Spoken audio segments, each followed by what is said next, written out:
Start करते हैं with our first word that is halt. Verb है, इसका मतलब होता है cause to stop moving or doing something or happening. We can say आपका हिलना या कुछ करना या होना बंद कर देना, that is halt. Stall और arrest सिनाने में अपोजिट continue और आपका proceed. Example देखिए, an accident halted the traffic in the town center for half an hour. Okay, तो हादसे के कारण आधे घंटे तक शहर के बीचों बीच यातायात ठप रहा, यानी आपका बंद रहा। आगे बढ़ते हैं with our next word that is eviction. Verb है और इसको eviction भी कहेंगे, वो भी सही है। इसका मतलब होता है the act of forcing someone to leave somewhere specially their home.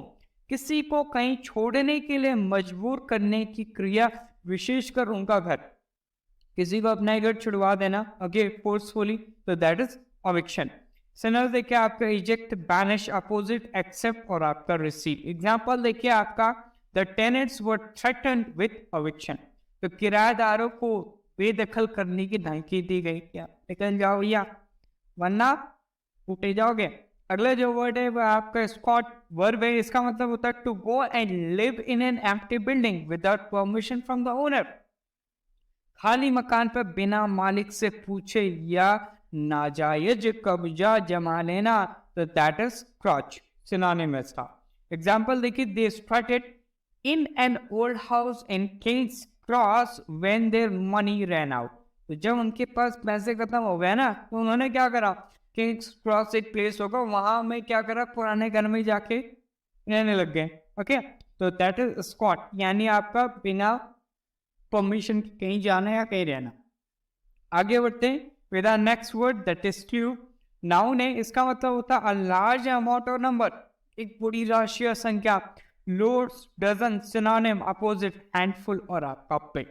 Example देखिए आपका Savino has been charged with 3 murders, okay, as well as whole sleeve of other crime. तो जो सविनो था ना, उसमें 3 हत्याओं के साथ साथ कई अन्य अपराधों का आरोप लगाया गया था। आगे बढ़ते हैं with our next word that is outset. Noun है, इसका मतलब होता है the start of beginning of something, किसी चीज की शुरुआत। ओके, बेसलाइन, डॉन, सिनोनिम में अपोजिट का हो जाएगा क्लोजर एंड। एग्जाम्पल देखिए, the project was flawed from the outset. तो जो आपका परियोजना है ना, वो शुरू से ही क्या थी, आपकी त्रुटिपूर्ण थी। ओके, तो फ्लॉड मतलब त्रुटिपूर्ण, फ्लॉ का फ्लॉड। ओके, तो त्रुटि मतलब फ्लॉड, ध्यान रखिएगा। ओके, और इसका मतलब शुरुआत से ही मतलब आउटसेट। आगे बढ़ते हैं with our next word that is escalation. Noun है, इसका मतलब होता है to increase in extent, volume, number, amount, intensity और स्कोप। तेजी लाना या आने की क्रिया, तेजी को हम क्या कहेंगे, एस्केलेशन। एग्जाम्पल सिनोनिम देख लेते हैं, एक्सलरेट और आपका एप्रिशिएट, अपोजिट क्या हो जाएगा, कॉन्ट्रैक्ट और डिक्रीज, घटना मतलब। एग्जाम्पल देखिए, it is difficult to explain the recent escalation in और ऑफ वायलेंट क्राइम्स। ओके, तो हिंसक अपराध में हाल में ही हुई वृद्धि की व्याख्या करना भाई बहुत कठिन है। आगे बढ़ते हैं with our next word that is perish.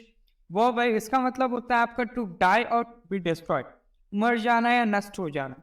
Check out, disease, demise, synonym है, अपोजिट है आपका ब्रीथ और आपका लिव। एग्जाम्पल देखिए, two people perished in the fire, तो उन्हें 10 दिनों तक हिरासत में रखा, ये गलत है, ठीक है। ओके, इसका मतलब 2 people perished in the fire, इसका मतलब 2 लोग जो आपके आग में उसमें जल के उनकी 2 लोगों की मृत्यु। हिंदी मीनिंग इसका गलत रख दिया यहाँ पे।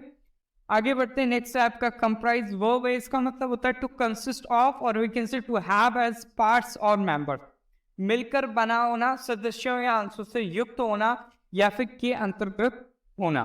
Consist of, contain, muster, synonym है। एग्जाम्पल देखिए, a house comprising 3 bedrooms, kitchen, bathroom and a living room. तो एक घर है जिसमें 3 बेडरूम है, एक किचन है, एक बाथरूम है और एक आपका लिविंग रूम है।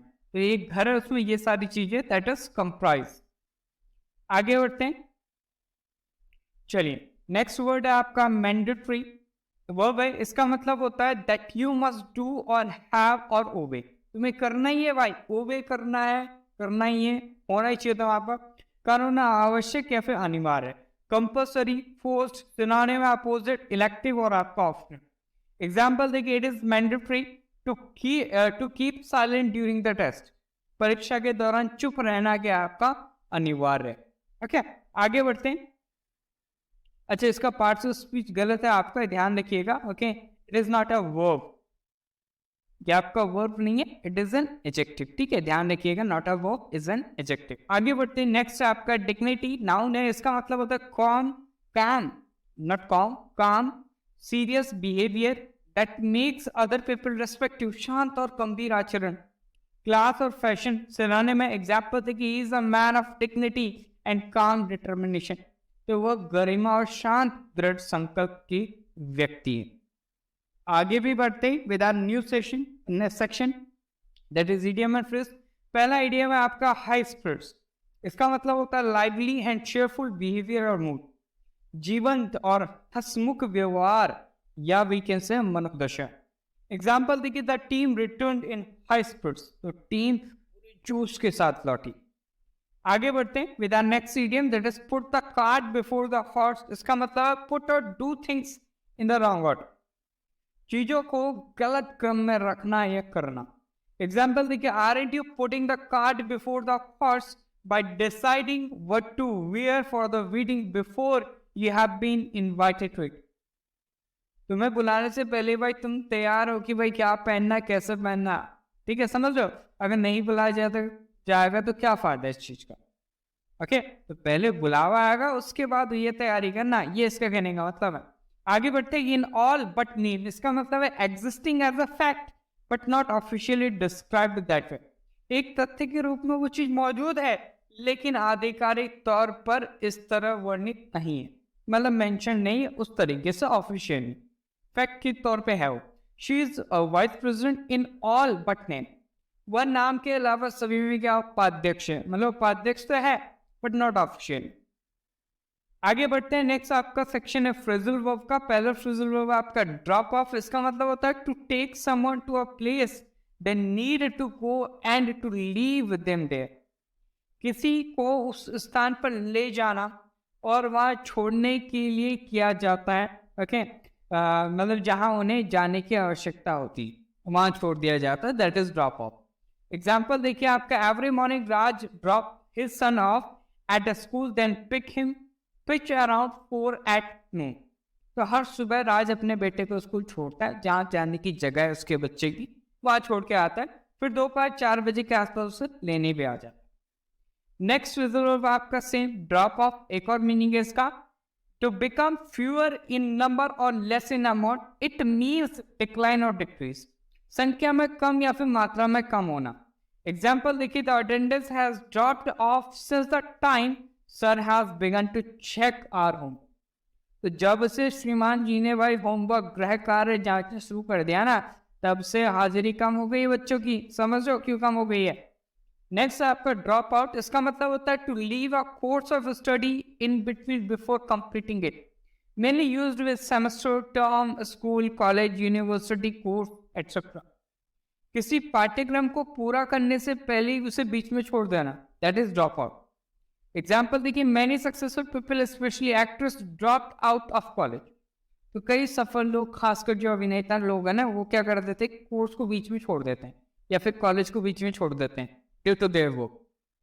नेक्स्ट सेक्शन है आपका वन वर्ड सब्स्टिट्यूशन। पहला स्टेटमेंट है, a man whose wife is sexually unfaithful regarded as an object of derision, तो एक आदमी जिसकी पत्नी यौन रूप से बेवफा है उसे उपहास की वस्तु माना जाए, तो उसको हम कहते हैं आपका ककोल्ड, नाउन है। आगे बढ़ते हैं, नेक्स्ट आपका statement, a person who does not like change, परिवर्तन विमुख व्यक्ति, रूढ़िवादी, तो उसको हम कहते हैं आपका कंजर्वेटिव। एग्जाम्पल देखिए, older people tend to be more conservative and a bit suspicious of anything, तो जो वृद्ध लोग हैं ना वो अधिक रूढ़िवादी होते हैं और कुछ भी नया करने में थोड़ा संदेह करते हैं। नेक्स्ट आगे बढ़ते हैं with the last one word, that is the goods that are carried in a ship और एन एयरक्राफ्ट, विमान या जलपोत द्वारा ढोए जाने वाला माल, जहाजी माल, नौभार या फिर आपका कार्गो, उसको हम कहते हैं कार्गो ही कहते हैं। नाउन है, ध्यान रखिएगा। Example, the ship was carrying the ship was carrying a cargo of board. तो जहाज लकड़ी का माल ले जा रहा था। तो ये तो था आज का सेक्शन वोकैबुलरी का। आई होप आप सभी ने एंजॉय करा होगा। सेशन को लाइक शेयर करें, चैनल को सब्सक्राइब करें। ओके, मिलते हैं इन द नेक्स्ट सेशन। तब तक के लिए जय जय भारत।